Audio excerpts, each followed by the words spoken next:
Et donc, du coup, comment tu as fait pour justement changer toutes ces croyances que l'on t'a instaurées, reprogrammer ton subconscient d'une J'ai certaine repris le manière? contrôle. C'est-à-dire, au bout d'un moment, tu sais, tu as ce mème là, Beach Please ou, ou Stop. Tu as ton prof à Normal Sup, tu as tous ces gérontocrates, là, ces mandarins. Tu as fait chut, stop.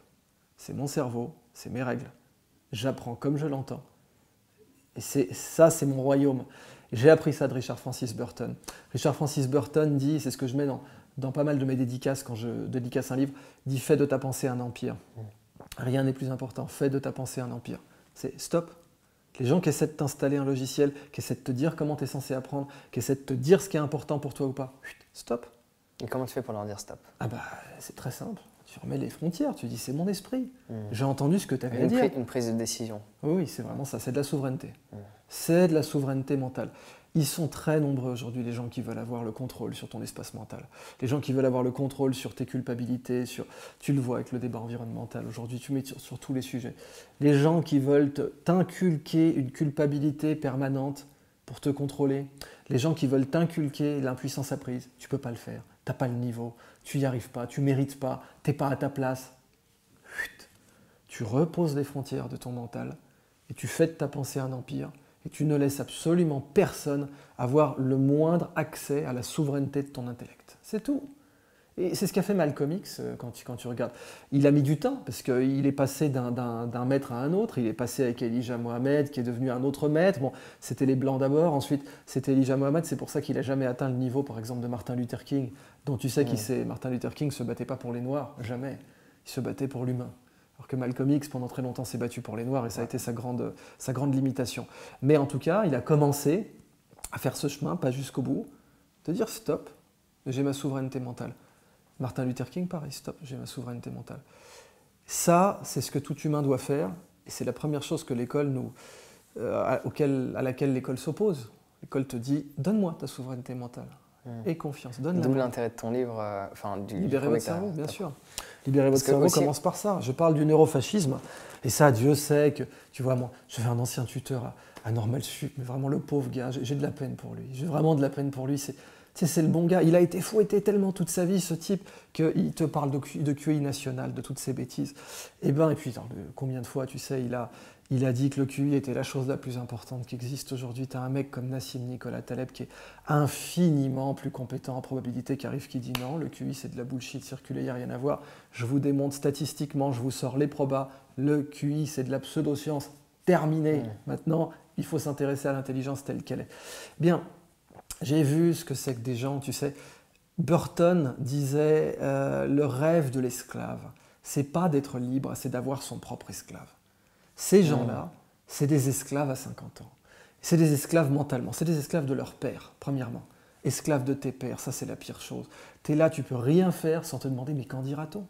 Que penseront les autres? Ça c'est horrible. Un humain dans cet état-là, c'est horrible. C'est un des trucs, pour moi, tu sais, chaque époque a sa barbarie. Les Romains, ils avaient jusqu'à 20 ans de service militaire dans certaines conditions.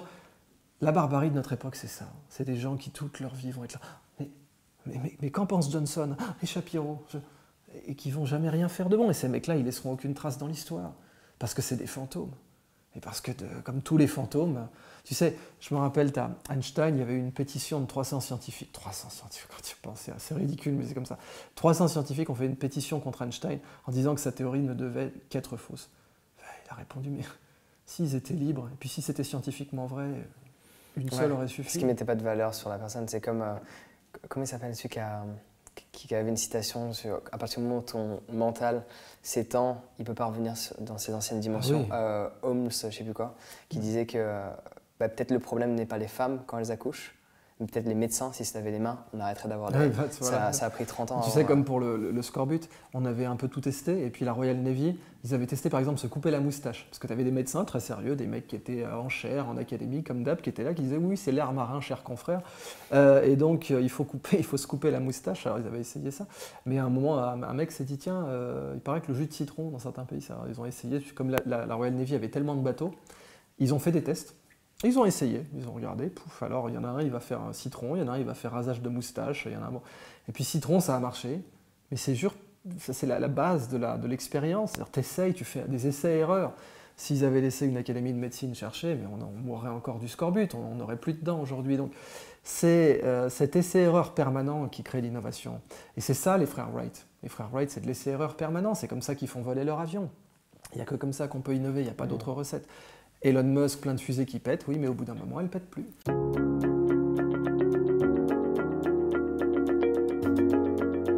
Alors j'espère sincèrement que tu as apprécié ce court extrait de l'interview que je t'ai partagé avec Idriss. Si tu as envie de changer tes croyances, changer tous ces schémas de pensée que l'on t'a instaurés, qui ne t'aident pas à te sentir bien, à attirer l'abondance à toi, à performer, à réussir dans tout ce que tu fais parce que tu ne crois pas en tes propres capacités, je te propose dès maintenant de télécharger mes affirmations audio.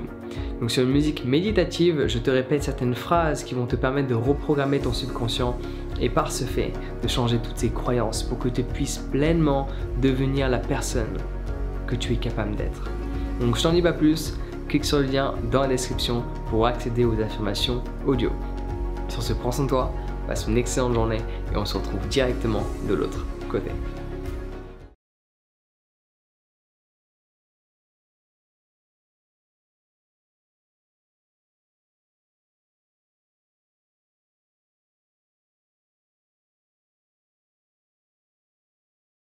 J'ai déjà en moi tout ce dont j'ai besoin pour me sentir confiant. J'ai le pouvoir de réaliser tous mes rêves. Je m'accepte pleinement et je sais que je suis digne des meilleures choses de la vie. J'ai de grandes capacités et mon potentiel est illimité.